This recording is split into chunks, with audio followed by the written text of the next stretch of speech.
प्रभु जीशुख्रीष्टर अति बहुमूल्य और पवित्र नाम रे प्रभु दास भाव में पुनर्बार समस्त को मु स्वागत करुअछि। प्रभु आम को पुनर्बार सुजोग देइछंती वाक्य किछि शिखिबा निमंते। एई पृथ्वी पृष्ठ रे बा धरा पृष्ठ रे प्रभु जीशुख्रीष्ट सबुठारु जणे व्यस्त व्यक्ति थिले।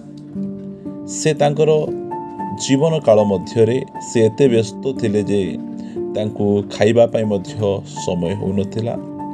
जो समय रे से क्रूस उपरे चढ़ी थिले सेही समय रे मध्य से एते व्यस्त थिले। क्रूस उपरु लोक मानकर पाप क्षमा निमंते से प्रार्थना करुथिले, अन्यर परित्राण निमंते से क्रूस उपरे कार्य करुथिले, निज विधवा मां निमंते से चिंता करुथिले, आ अनेक भाववाणी मध्य से सफल करियछंती। आ प्रभु जीशुख्रीष्ट मृत्यु परे मध्य से नीरव रही नाहांती, मृत्यु परे मध्य से विश्राम करि नाहांती, मृत्यु परे मध्य से अनेक कार्य करियछंती। आजिर प्रसंगटी हैला प्रभु जीशुख्रीष्ट मृत्यु परे केउठाकू गले बा केउ स्थान को गले, आउ से 3 दिन और 3 राति जो से कौन कले से विषय रे आमे अल्प समय आमे पवित्र बाइबल रु आमे शिक्षा करिबा। बाइबल आमको ए विषय रे कौन कहूअछि से विषय रे आमे शिक्षा करिबा। प्रथमे आमाने माथ्यू लिखित सुसमाचार ताहार 12 अध्याय 40 पद, माथ्यू लिखित सुसमाचार 12 अध्याय 40 पद रे कौन लिखा है आमाने पढ़िबा। सेठा रे प्रकार लिखा है, कारण जुनस जेपरे 3 दिन और 3 रात्रि बृहत मत्स्य उदर रे थिले, मनुष्य पुत्र सही परे 3 दिन और 3 रात्रि भूगर्भ रे रहिबे। एही कथा प्रभु जीशुख्रीष्ट से स्वयं कहउछंती। जो समय रे साधुकी और फारूसी माने तांको ठारू किछि चिन्ह लढुछंती, से समय रे से कहिले केवल गोटिए चिन्ह ही तुम मान को दिया जीवो, ताहला जुनसंक चिन्ह।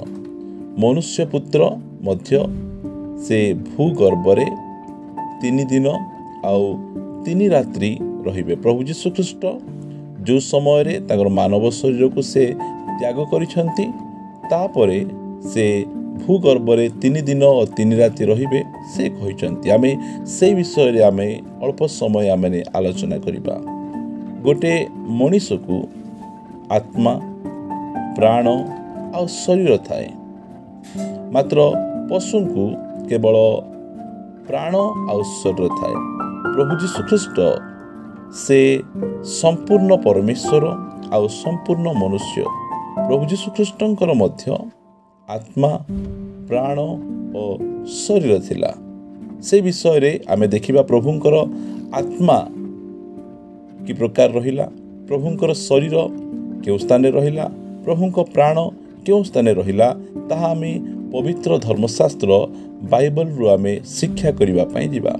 प्रभु जीशुख्रीष्ट जो समय रे सकाळ 9 घंटा ठारू अपराह्न 3 घंटा पर्यंत से क्रूस रे टंगा गले, से समय रे से 7टी बाणी कहिले। से 7टी बाणी मध्यरु 6ठ बाणी बा 6 नंबर बाणी से कौन कहउचंती, जहा कि आमे लूका लिखित सुसमाचार ताहा 23 अध्याय 46 पद रे आमे पाई परिबा। लूका लिखित सुसमाचार 23 अध्याय 46 पद रे ए प्रकार लिखा जाए, जेसु उच्च स्वर रे डाकी कहिले, हे पिता, तुम हस्त रे मु आपणर आत्मा समर्पण करूछि।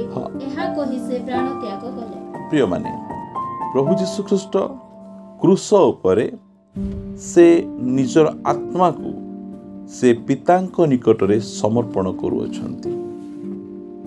से जानती आमर आत्मार सुरक्षा केउठारे रहिछि, सेथिपाई से क्रूस उपरे निजर आत्मा को पितांक निकटरे समर्पण करुछन। जो समय रे प्रथम साक्षमर स्तिफान मध्य से मृत्युवरण करुअछंती, से मध्य से कौन कहउछंती आम माने देखिबा। आमे जहा कि आमे प्रेरित पुस्तक 7 अध्याय 59 और 60 पद रे आमे पाई परिबा।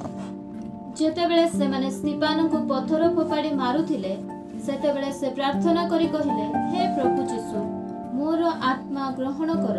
पुणी से आंठोई पड़ी उच्च स्वर रे डाकी कहिले, हे प्रभु, ए ଏମାନଙ୍କ ବିରୋଧରେ ଗଣନା କର ନାହିଁ, ସେ ଏହା କହି ମହାନିଦ୍ରା ପ୍ରାପ୍ତ ହେଲେ। हाँ प्रिय माने आम आत्मा को जो समय आमर आत्मा को आम छाड़ुचु बा शरीर आत्मा अलग हो जो माने विश्वासी से आत्मा सीधा सड़क प्रभु पाखक जाए। प्रभु जीशु ख्रीष्ट मध्य क्रूस उपरे निजर आत्मा को से पिता निकट में से समर्पण कले, पिता को देदेले। ता पछे आम जीशुंकर शरीर कौन है से विषय आम देखा आम जहाँकि आम जहन लिखित सुसमाचार ताहार 19 पदर 19 पर्वर 38 पदर 41 पदर आम पाइपर। आम ए समस्त घटना परे जो हारामातियार जोसेफ जीशुंकर जने शिष्य थिले किंतु जिहुदी मानक भयरे गुप्त भावरे थिले। से जीशुंक शरीर घेनि जिबा निमंते पिलातंको अनुरोध कले। सेथिरे पिलातो अनुमति देले। तेणु से आसी ताहांक शरीर घेनि गले। जेनु निकोदिम प्रथमे रात्रि काल रे ताहांक निकटक आसीथिले से मध्य प्राय 50 सेर गंध रस मिश्रित अंगुरु घेनि आसिले। सेथिरे सेमाने जीशुंकर शरीर घेनि जिहुदी मानकर समाधि देवा रीति अनुसार ताहा सुगंधी द्रव्य सहित सूक्ष्म वस्त्र गुड़े देले। से जो स्थान रे क्रूस रे चढ़ा जाइथिले से स्थान रे गोटिए उद्यान थिला। आउ सही उद्यान रे गोटिए नूतन समाधि थिला। सेथिरे सही केही केबे रखा जाई नथिले। प्रिय माने प्रभु जीशु ख्रीष्टंकर शरीर को जिहुदी नेता हारामाथ्यू जोसेफ से मागिछंती आउ पिलातो तांको देले। से जीशुंकर शरीर को आनी से माने समाधि रे रखिले।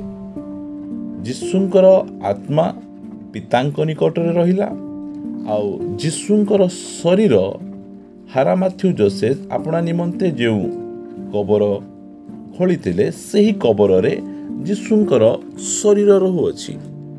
तृतीय विषय है जीशुंकर प्राण क्यों स्थान रे रहुअछि से विषय आमे अल्प समय देखिबा जहाँकि आमे प्रेरित पुस्तक ताहार 2 अध्याय 25 पदरु आमे पढ़ी परिबा। आमे दाऊद तो ताहांक विषय कहंती। हाँ काहा विषय कहंती ए जागा रे दाऊद प्रभु जीशु ख्रीष्टंक विषय कहंती। कौन कहंती? मु सर्वदा मोहर सम्मुख रे प्रभु को दर्शन करूथिली। कारण मु जेपरि विचलित न हुए सेथिपय से मोहर दक्षिण पार्श्व रे अछंती। जेनु मोहर हृदय प्रफुल्ल ओ मोहर जीवा उल्लसित हैला आहुरी मोहर शरीर मध्य भरोसा रे वास करिवो। कारण तुम्हे मोहर प्राण को पाताल रे परित्याग करिवो नहीं कियो बा अपना भक्त को क्षय पाइबा को देबो नहीं। प्रभु जीशु ख्रीष्टंकर प्राण पाताल को जाइथिला। मोर प्रिय माने एई जगह रे दाऊद से जने भविष्यत वक्ता आउ से भाववाणी करिसंती प्रभु जीशु ख्रीष्टंकर विषय रे। प्रभु जीशु ख्रीष्ट जो समय रे से शरीर त्याग करुछंती बा मृत्युवरण करुछंती निजर आत्मा को से पितांक निकट रे समर्पण करुछंती। तांकर शरीर को हारामाथ्यू जोसेफ से कबर मध्य रे रखुअछंती। आ एई जगह रे प्रभु जीशु ख्रीष्टंक विषय रे जो भाववाणी करा जायतिला जीशुंकर प्राण पाताल निकट को गला। आ पाताल रे जाई प्रभु जीशु ख्रीष्टंक प्राण कौन करियछंती से विषय रे आमे देखि परिबा जहाँकि आमे प्रथम पितर ताहार 3 अध्याय 19 पद रे ए प्रकार लिखा जाए। सेथिरे मध्य से बंधी आत्मा मानक निकट को जाई प्रचार करे। हाँ प्रभुंकर आत्मा से पाताल को गले। आ पाताल रे पुरातन नियमर साधु माने आदमंक ठारू आरंभ करी प्रभु जीशु ख्रीष्टंक पर्यंत जो साधु माने बंदी अवस्था थिले बंधन अवस्था थिले आउ से माने प्रभु जीशु ख्रीष्टंकर आसीबार अपेक्षा करुथिले।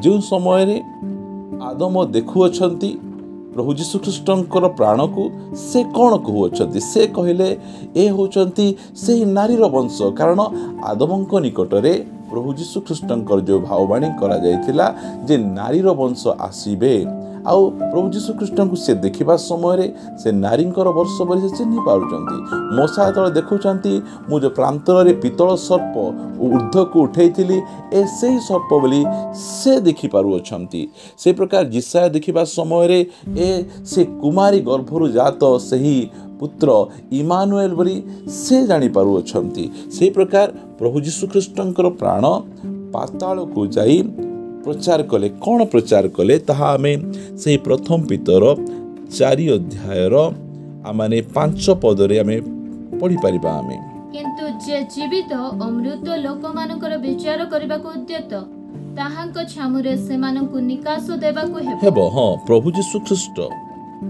केवल से जीवित लोक मानकर विचार करिवे ताहा नुहे से मृत लोक मानकर मध्य विचार करिवे से मृत लोक मानकर विचार करिबा पई सेथि निमंते से पाताल रे जो जगह रे कि मृत मानकर आत्मा रहे से स्थान को जाई से प्रचार करछथि से कोन प्रचार करछथि 6 पद रु पढिबा आमे कारण एही उद्देश्य रे मृत मानक निकट रे मध्य सुसमाचार प्रचारित होला यीशुंकर आत्मा सरी प्राण पाताल को जाई से मृत मानक निकट में मध्य से सुसमाचार प्रचार कले यह बाइबल आमको अति स्पष्ट भाव में कहूअछि ताबश्य आम माने एफिसियो पुस्तक निकट को जीवा एफिसियो पुस्तक ताहार 4 अध्यायर आमाने 8 पदरु आमाने पढ़िबा को आरंभ करिबा आमे एथि निमंते उक्त अछि हां उक्त अछि एथि निमंते उक्त अछि बा लेखा अछि से ऊर्ध्व रे आरोहण करी हां से ऊर्ध्व को आरोहण करी बंदी मानकु बंदी करी नै गले हां बंदी मानकु बंदी करी नै गले आ मनुष्य मानकु नाना वरदान देले हां से जो मानकु निकट रे सुसमाचार प्रचार कले आ जो मानकु अनेक दिन धरी शैतान रो बंधन रे मृत्यु रो बंधन रे जो माने थिले से मानकु प्रभु जीशु ख्रीष्ट बंदी करी से मानकु नै गले सेति पई बंदी मानकु बंदी करी नै गले ए प्रकार लिखा जाए 9 पद रे से आरोहण कले बोली कहिबार अर्थ कोन हां से आरोहण कले बोली कहिबार अर्थ कोन से ऊपर को गले ऊपर को चढ़िले एहा कहिबार अर्थ कोन ना से मध्य निचस्थ पृथ्वी को अवतरण करिथिले हां निचस्थ पृथ्वी को से अवतरण करिथिले निचस्थ पृथ्वी अर्थात पाताल को से अवतरण करिथिले आमे एई जगह रे आमे स्पष्ट भाव रे आमे देखि पारुछु जे प्रभु जीशु ख्रीष्ट मृत्युवरण करिबा पूर्वरु निजर आत्मा को से पितांक निकट रे समर्पण करूअछंती आ मृत्युवरण कला परे जीशु ख्रीष्टंकर शरीर को हारामाथ्यू नामक ताहांकर गुप्त शिष्य ताहांकु नै ताहांक शरीर को नै से कबर मध्य रे रखुअछंती आ जहाँकि दाऊद जो भाववाणी कहिथिले सेही भाववाणी अनुसार प्रभुंकर प्राण पाताल को जाइथिला मात्र पाताल रे से परित्याग करागले नहीं पाताल रे जाई से सुसमाचार प्रचार कले कहा निकट प्रचार कले मृत मानक निकट प्रचार कले आउ से बंदी मानकु बंदी करी से नहीं गले प्रिय माने आम निकट प्रश्न थिला जे प्रभु जीशु ख्रीष्ट मृत्यु परे केउ स्थान रे थिले तांको आत्मा पितांक निकट रे थिला तांकर शरीर कबर रे थिला तांकर प्राण पाताल को जाइथिले आउ कौन कले पाताल रे जाई से बंदी मानक निकट रे सुसमाचार प्रचार कले आउ बंदी मानकु बंदी करी से ऊर्ध्व को आरोहण कले प्रभु आमानकु एही शिक्षा द्वारा प्रचुर भावे आशीर्वाद करंतु आमेन।